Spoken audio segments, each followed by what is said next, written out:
And welcome to Nancy's Neighborhood, folks. And I am all decked out for fall because today is the first day of fall. It's the equinox that leads us into fall, but somehow or another it didn't understand that 93, 94, 95 degree weather is not fall weather. And that's what it is today. So, and I think it's going to be that way all week. And I've got Shannon on next to tell us about the Pumpkin Palooza, and I think it's going to be hot for that. But anyway, we're going to talk now about another event that's happening and something that you all may pass every day on 25th Street, and you think, what is that? So I have Ginger Robinson on with me from U-Turn Institute. Hi, Ginger. Hello. Good to be here. It's good to have you on with us because Yes. I know a lot of people see the sign out there on Yes. 25th Street, and it says U-Turn. And it's not something you're supposed to do in traffic, but it's Please, something, yes, because that's not a good place to U-turn.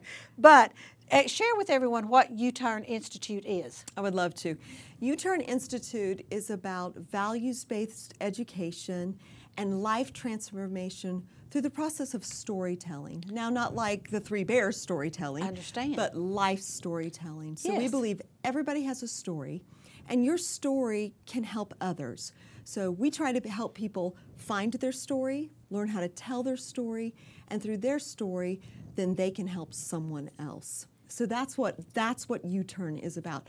Learning about people's lives who've made a U-turn in their life, and then because of that, they're able to help someone else. So that's what U-Turn is about. And that's awesome because oftentimes when you hear from someone who has already experienced a drug addiction or the death of a spouse or whatever, Yes. then they can help someone else who may be struggling with that at that time. Right, exactly. We believe that there are many reasons for storytelling, but there are four really quick ones if you don't mind me sharing. Don't mind at all. And the first one is that storytelling helps you as an individual continue to overcome. So if you've had an addiction, if you've had a loss, the more you tell your story, the more you become confident in what you've come through. You become more of an overcomer in that situation. And the shame goes away if it had to do with shame, or the confidence builds. So one is overcoming. A second one is connecting. So if you've been through something that I've been through and you begin to tell that to me, then I can look at you and say, hey, I understand what you're going through. Yeah. Third one is for demonstration. So my girls may say, I have two college girls, and they'll say, so Mom, why should I should not do that? Well, let me tell you a story about when I was in college and demonstrate a principle. Jesus did this in the Bible. Oh, yeah. Parables. I'm going to tell you a story, Right. and here's what you should get out of that. Yes. And then the fourth thing is simply inspiration. So we hear the story of Rosa Parks, and we're inspired to get up, to be courageous, or in her case, to sit down. That's right. So we are encouraged and we're motivated and inspired by other people's story, and that's what we are about. And I think that is awesome, and that is something that is needed because people need outlets. Yes. And oftentimes if you have that outlet, then that, like you say, it either builds confidence, takes away the shame, does whatever. So this is what is so great, and I don't know why U-Turn was founded. I don't know. I'm sure that someone said we need to do this. Absolutely. Well, it's a really neat story. Okay, so basically there's a gentleman in Cleveland by the name of Lynn Jones. Oh, I know Lynn. Great guy. He does great things in the community. He does. And so he purchased Westmore facility. They're building out on Candies Creek. Boy, are they ever. Yeah, Candies Lane. And so they're building, and so he had a huge U-turn. His story is amazing. It is. And you hear his story about this big U-turn, and he told God, you know what, someday I'd like to buy a church and do something good with it. And so he did. He bought Westmore, and so now U-Turn Institute is a collaboration between himself and Kelvin Page. It's not a Westmore ministry. Right. It's a separate 501c3, but currently housed in that facility, and then when Westmore leaves, U-Turn Institute will continue to thrive and continue to encourage the community to tell these stories. And that is great. And you all are open to the public. Absolutely. Because I think people need to understand it's not just Yes. a private situation. No. You're open to the public. And I cut this out of the paper Yes. because it has all kinds of things you all are going to do. But you wanted to tell me about something that's coming up real soon. Yes, a week from today, Monday. Okay. We have a lady that's coming that has a huge U-turn story. So her name is Abby Johnson. She is a former Planned Parenthood director. She was the youngest Planned Parenthood director in their history, and so she worked there for 8 years, and somewhere in all of that, she began to realize, maybe this isn't exactly what I thought it was about. And particularly one day, she was watching an ultrasound abortion, and in the middle of that abortion, she said, I am not doing this anymore. And she literally that week left the Planned Parenthood. And so now she's written 2 books. Oh, wow. And one of them is called If These Walls Could Talk, and the other one is called Unplanned. Unplanned was actually made into a feature film and was in the theater in February and March of this past year for several weeks. So her story became a feature film. And so we actually booked her prior to the movie coming out. How neat. So we've had her booked for almost 9 months now, and she is going to be here. She is known all over the country and just really helping to bring to, she is about life, really about life, and she's not anti-abortion. She says, I'm pro-love and I'm pro-life, and she wants to help people with life. And so one of her particular foundation is helping abortion workers who feel stuck in the abortion industry get out of that. And so she just has, and she herself had 2 abortions, and she says that she contributed to helping the decision and in her directing of that 22,000 abortions while she worked at. And she said, you know what, if God can change my life around with that kind of a history, there is nothing you've been through that you can't get your life turned around. Absolutely. And so she is really in demand, and we are blessed and lucky. It's not luck, it's God, to put her in a place where she can come to Cleveland.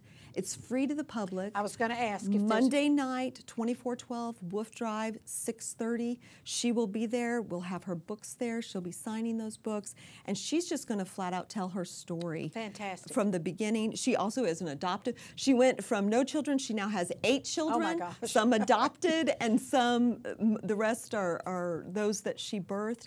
And it's just going to be a fascinating event. Not only that, Unity Dance Troupe is going to be there. They have created a dance specifically for this night, for this event. So they're going to be there. We have Lee clubs that are going to be there that are helping promote on the Lee campus.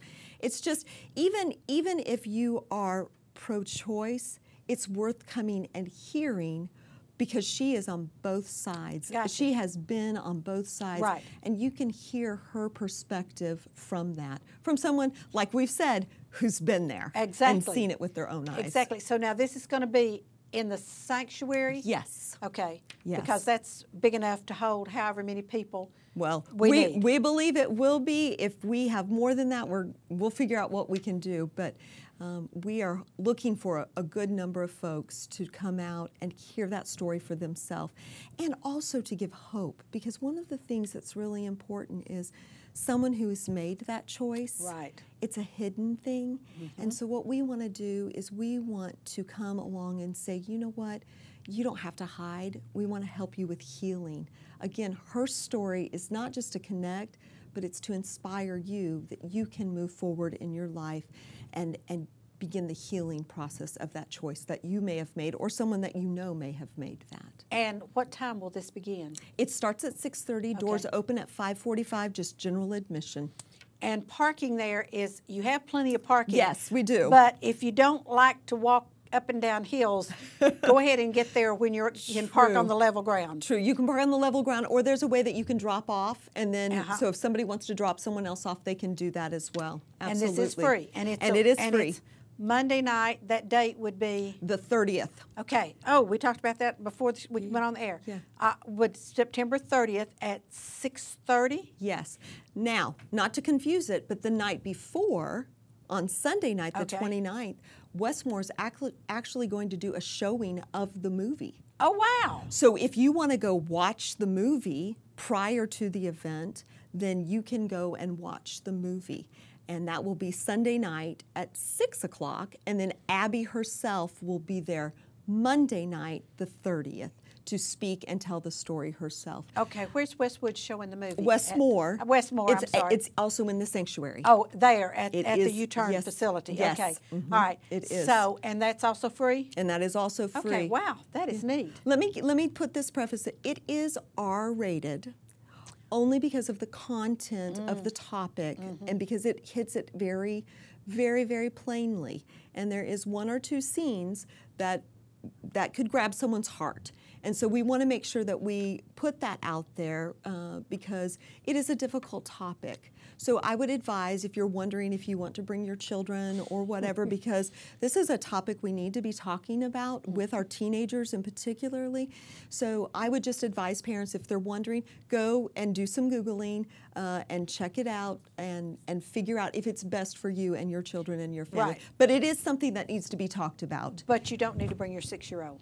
You probably don't need to bring I your would just say, 6-year-old do to that. not bring Yes. your 6-year-old, okay? Let's just say it that way because there's nothing tough. worse to me than being in a place that's educational, like Yes. that will be, Yes. and somebody's 6-year-old is asking, and I love 6-year-olds, I Right. taught them, but asking Mommy, what is that, and what, you know, Right. you don't need. Right. That's why I so wanted to make sure I put that out there. I think that's didn't great. want anybody to be surprised by that. Good, because no, that's Yeah. not a good surprise. No, that is not a So, good surprise. Absolutely. Okay, so we have her coming Yes. on the 30th, and then the movie on the 29th. Yes. At the church, at what is now U-Turn Institute. And then you all have all kinds of groups, support groups Yes. that you do. Yes. So what we do is we bring someone to tell their story, and then we say, you know what, we're not going to leave you with just being inspired. We want to help you in your journey. And so we have groups of people who have been through it. We are not a counseling center. Make sure everyone understands that. But we have people who have been through it, and then they facilitate groups. So particularly this session that we're doing all has to do generally with family because of the that's good. topic. Yeah. So we have a group for blended families. If you have found yourself in a blended family situation, blended families, single and parenting, one of the issues that is so big with the topic we're talking about is if you choose life for your child, you might be faced parenting and single. And there's some tough challenges that come with that. Yes. And so therefore we want to help you. And we've got 2 folks who are facilitating that group that are outstanding single parents. Good. We have Grief Share. If you've lost a loved one, that's actually a group I facilitate. Yes, I see your name right here. My husband passed away several years ago, and so I can look at someone and say, you know what, I don't know exactly what you're going through, but I've been through some grief, and if I can make it, you can make Absolutely. it. And see, So- my husband passed away several years ago, Yes. and so I know exactly Yes. what you're saying. Yes. And so these are, let's see, the blended family and the grief share is on Monday nights. Yes. And then, Tuesday nights, yes. we have a domestic violence taught by a gal who has been through that and come through that. Wow. And she's facilitating that. I'm facilitating a group about start here. You know what? If you are interested in knowing more about Jesus, I can tell you about that. Right. Just let's talk about that. Okay, start here. Okay. On Thursday nights, we have 3 groups. One is if you have a story and you're trying to figure out, how do I tell my story to other people? We're going to help you do that. Fantastic. We also have on Thursday night, I believe that is the single and Single parenting. and parent, And then we are also doing an abortion recovery. So let's say you personally have made that choice. You were in a situation, you made the choice and you're struggling with it. Or maybe you're the male and that choice was made and you didn't want to make that choice, or you paid for it and you're struggling with the guilt that goes with that. Or you're a parent and you didn't know your child made that decision and that was your grandchild and you're struggling with that forgiveness and how could you make that choice. This is a group for anyone. Or maybe you took your friend because you were trying to help them in a crisis situation, and now you feel guilt and shame that you participated in helping that, even though you thought at the time the best decision was to help in that. And so that group is actually going to meet at the Clayful Artist. We're meeting at an art place. I love that place. Yes, I love that place. Nikki, plug for her. She does great stuff. She does great. But she is going to be hosting that group. So it's not in a church. We're trying to take that shame and embarrassment of coming into a church to talk about that away and say, you know what? you can heal from that. So Ginger, my producer is telling me that we have like 30 seconds Yes. left. So please give them ways to contact you. Telephone. yes, it is 423-331. That is not right. 423. I just lost my 423 813. Yeah, I've got it written down. 3300. Yeah. Or uturninstitute.org. .org, and we Yes. talked about the .orgs, folks. You Yes. know, those are Yes. your 501c3, Yep. your nonprofits. So And you can I just turn- and can I just throw out? We've got Hope for One Ministries and New Hope Foundation House. All of those folks are going to be there on Monday night, and so you can get more information. We have another thing called Core Forum coming up, where they're going to actually talk about it. That's going to be a night where we say, community, respond. How are we as a community going to help these agencies help with this issue? Right. Yes. That is great. All Ginger, on the website. and I think that is great. Yes. And as we progress on through, I need to get you back on here so you can Love to. give me some updates of this has been very successful, Yes. and here's what we got coming Yes. up. Yes. Thank you so much. It's great to meet Absolutely. you, Ginger. Good to and meet you. Thanks for the opportunity. Always good to see what that sign is there for Yes. on 25th Street. So Yes. now Yes. you all know. Folks, don't go away. We'll be right back. Watch our commercials, support our sponsors because they pay our bills, and that's very important. And I'll be right back, and we're going to talk about the Pumpkin Palooza, which is going to come up in the heat of the day on Saturday. So don't go away. We'll be right back.